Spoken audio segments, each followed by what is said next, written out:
ભાષ્યકારો વ્યાકરણ વિભાગમાં સમાનાર્થ, શબ્દ સમૂહ અને રૂઢિપ્રયોગની આપણે પ્રવૃત્તિ કરવાની છે.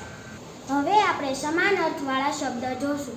ચોરો તો ઉધારો, કેવો તો એવો, ઘણું તો તણું, ડુંગર તો કુંવર, બોલે તો ડોલે, પીંજે તો રેંજે, વાગે તો જાગે, ફેંક તો એક, વાળે તો વહાળે, તરંગે તો રંગે, ગાલે ભાલે,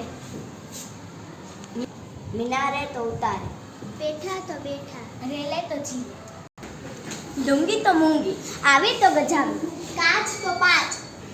પહેલા આપણે સમાન અર્થવાળા વાક્ય સાંભળ્યા. હવે આપણે શબ્દ સમૂહ વાક્ય સાંભળીશું.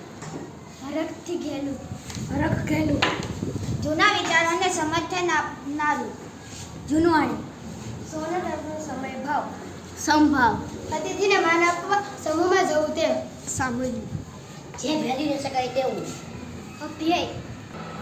પહેલા આપણે શબ્દ સમૂહના વાક્ય સાંભળ્યા. હવે આપણે રૂઢિપ્રયોગના વાક્ય સાંભળીશું. લોહીનું પાણી કરવું, ખૂબ જ મહેનત કરવી. વાક્ય સરદાર પટેલે વૃક્ષોને ઉછેરવા લોહીનું પાણી કરી નાખ્યું. કાન અમરવો, કાન ખેંચવો. વાક્ય અદૂત તોફાન કરવા હોવાથી તેની મમ્મીએ તેઓનો કાન આમર્યું. ઊંચા જીવે, ચિંતા કરવી. વાક્ય ક્યાં? રિયાનો ઘા જોઈને તેની માતાનો જીવ ઊંચો થઈ ગયો. ખાતર પાડવું. ચોરી કરવી. વાક્ય અક્ષયભાઈના ઘરે ચોરે રાત્રે ખાતર પાડ્યું. રસ્તા ઉપર આવું.